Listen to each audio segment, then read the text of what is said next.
Great team effort.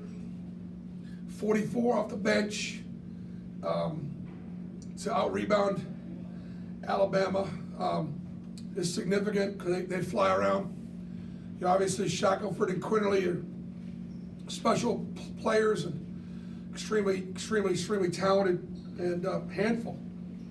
But I think it's the sum of our parts. Once again, Alabama made a nice run to start the second half. Our bench came in. It got several stops.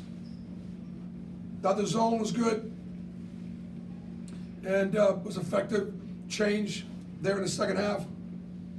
But literally, if you just go up and down the roster, I could talk 10 minutes about each guy, 9 different guys. And I just don't know that I've ever had a team where you could take any one of them tonight, any one of them, and I can tell you a story where that kid was the player of the game. So we're pleased with the win. I want to make one more comment too about the celebration. This game matters for both teams. It's a great rivalry.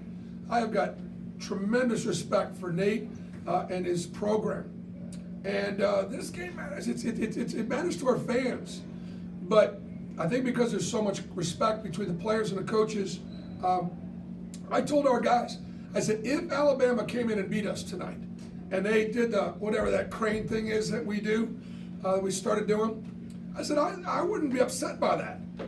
I would be disappointed they didn't do it. But that's kind of what a rivalry is all about. That's what and I'm glad the students and the student athletes are having fun with it. And so it's a good win. Coach, researching question from Justin Ferguson. Bruce, obviously Walker didn't get to play much in that first game because of foul trouble tonight. He has a crazy stat line on offense and defense. How big was his impact in this game and this rematch? I mean, just take 8 blocks and 4 steals and 12 rebounds. I mean, and he almost had 10 fouls. I mean, you know, he had 4 fouls again. I mean, just unbelievable impact. I'm so proud of Walker. He's a tough kid.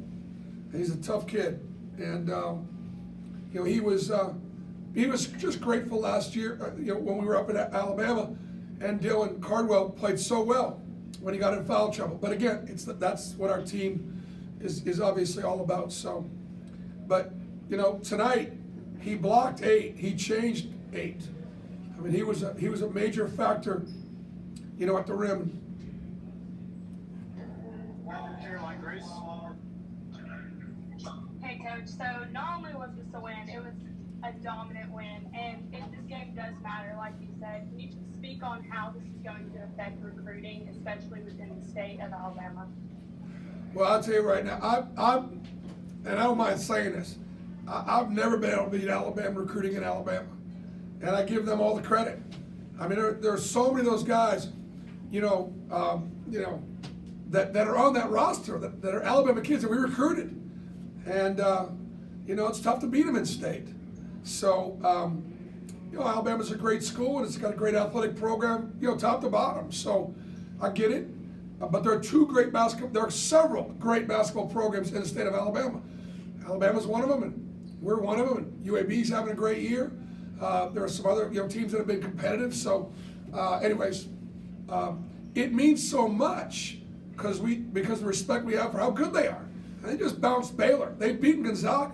They've beaten Houston. We just beat a team by 19 that beat those teams all those teams could be in the Final Four.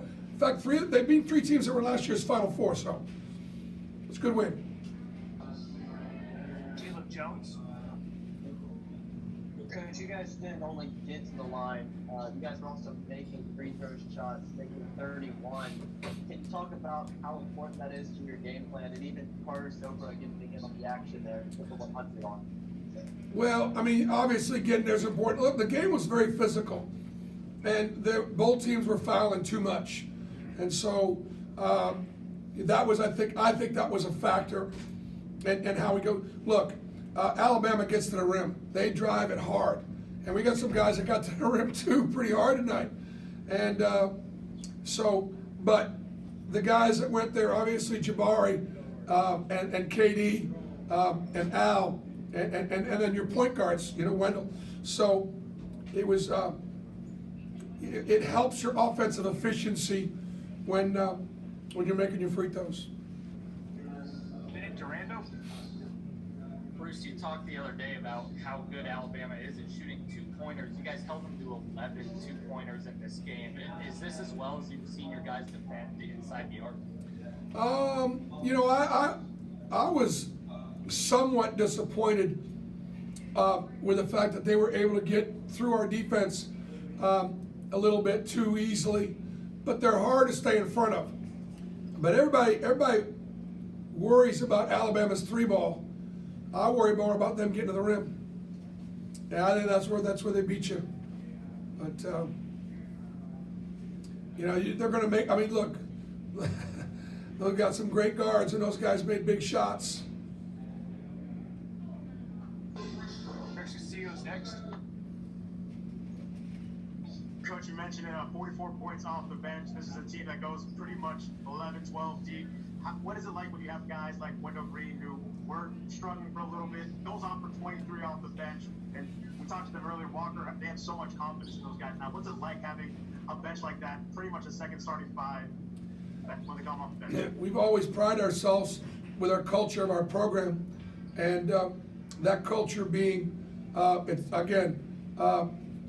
I've always played 9 or 10 guys double-digit minutes, and there are some people that, think it's, well, that you get the luxury because you got good players coming to the bench. Look, everybody else got guys on the bench, but they don't play them like we do and develop them like we do, I don't think. So, that's what I think makes us a really good team. I'm trying to get to a couple more versus Tom Green. Hey Bruce, kind of going off of that, I know you said after Saturday's game, last year when Wendell was at Eastern Kentucky, he wasn't on, they would lose.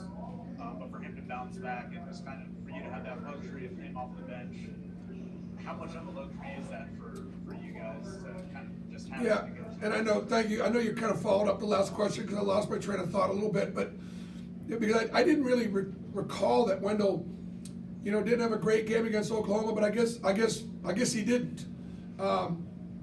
And so, but he's played great against Alabama twice. I think it's because Quinterly and Shackelford are pretty good, and you want to be the best, you got to go up against the best. Those guys, I believe, we're both first or second team all conference in the preseason. I believe that's accurate. Somebody out there kind of nod at me if that's true. None of our guards were first, second, third, fifth team. And so I think, look, that matters to our players. So I think Wendell was excited about playing tonight. Mark Murphy. Yeah, Coach, talk about the way you guys played when the league got cut down to 2. It looked like you played some of your best basketball of the season there for about 6 or 7 minutes. Well, we played the bench. The bench came in. Jalen Williams, Devin Cambridge, Wendell Green, Dylan Cardwell. Those guys came in and got like 6 to 8 stops in a row when Alabama got within 2. And that was the difference. I'm going to close out with a question from Michael Gittens.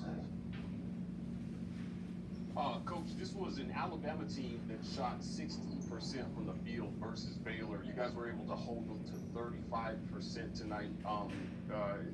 After the second half, when they made a run, what were you guys able to identify and adjust to hold them to a low shooting percentage? Well, I think we went zone.